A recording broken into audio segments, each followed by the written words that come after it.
দর্শক, আমি Tipu stump two স্টাম্পে আপনাদেরকে স্বাগতম। লিটন দাসের ব্যাটিং নিয়ে আমরা একটু আলোচনা করব। লিটন দাসে বিপিএলে 122 রানে একটা ইনিংস খেলেছিল 55 বলে। সেই ইনিংসের আগে কিন্তু তার ব্যাটিং ধরনটা খুবই বাজে ছিল। তার ব্যাটিং পারফরমেন্স নিয়ে কোনো কথা বলবো না, কারণ তার ব্যাটিং স্টাইল বলেন এত সুন্দর, দেখার মতো। প্রত্যেকটা শট যখন খেলে আসলে খুবই দেখার মতো ছিল। কিন্তু তার কিছু বিপিএলে 122 রান করার আগে তার ম্যাচের প্রত্যেকটা আউটের ধরনটা এত বাজে ছিল, আসলে ইন্টারন্যাশনাল খেলায় যদি আপনি দেখেন এইসব আউটগুলো আসলে দৃষ্টিকটুর মনে হয়। কারণ তার ব্যাটিং স্টাইলের উপর ডিপেন্ড করে আসলে বাংলাদেশ দল অনেক বেশি নির্ভর, এবং তার ব্যাটিং স্টাইলটা কিন্তু ওয়ার্ল্ডে সবাই নজরদারিতে রাখে।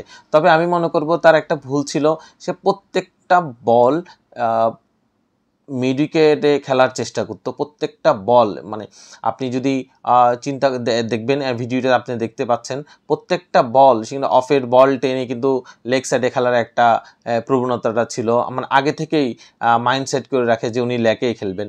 আসলে এই জিনিসটা থেকে তিনি বের হতে পেরেছেন আমার মনে হয়, কারণ এই জিনিসগুলো উনি ভুগছিলেন। আপনি ভিডিওতে দেখতে পাচ্ছেন কিভাবে সে প্রত্যেকটা বল কাভারের বল পর্যন্ত টেনে লেকে খেলার জন্য চেষ্টা করছেন। এইসবের কারণে আসলে তার পারফরমেন্সটা খুবই ডাল গেছে, এবং তার মধ্যে মানসিকভাবে অনেক হয়তো দুর্বল ছিল, যে কারণে এই পারফরমেন্সগুলো করতে পারে নাই।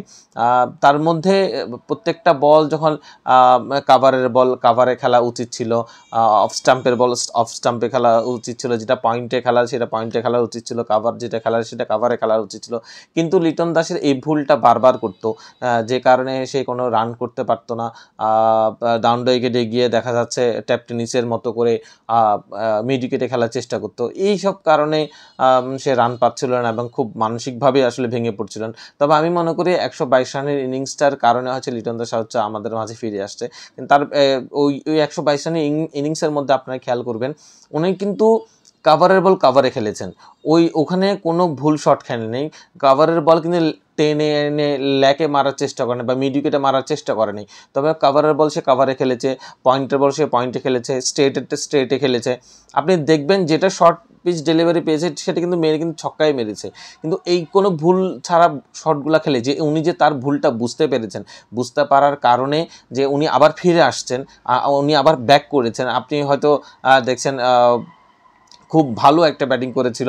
এই ব্যাটিংটার কারণে ওনার কনফিডেন্টটা আরও বেড়ে গেছে। লিটন দাসের মতো ব্যাটসম্যান আমাদের বাংলাদেশে খুবই কম আছে, কিন্তু লিটন দাসকে এই পারফরমেন্সটা যদি ধরে রাখতে পারে, আমি মনে করি বাংলাদেশ আরও 5-7 বছর একটা লম্বা একটা সার্ভিস পাবে বলে মনে করি।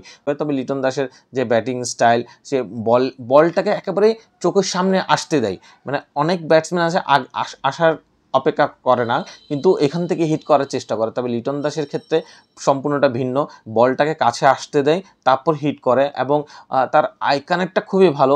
তার ব্যাটিং স্টাইল নিয়ে বলার মতো করে আসলে ওয়ার্ল্ডে পর্যন্ত তার নিখুঁত যে ব্যাটিং, যেমন নিসার ছবির মতো আসলে তার শর্ট কথা বলে।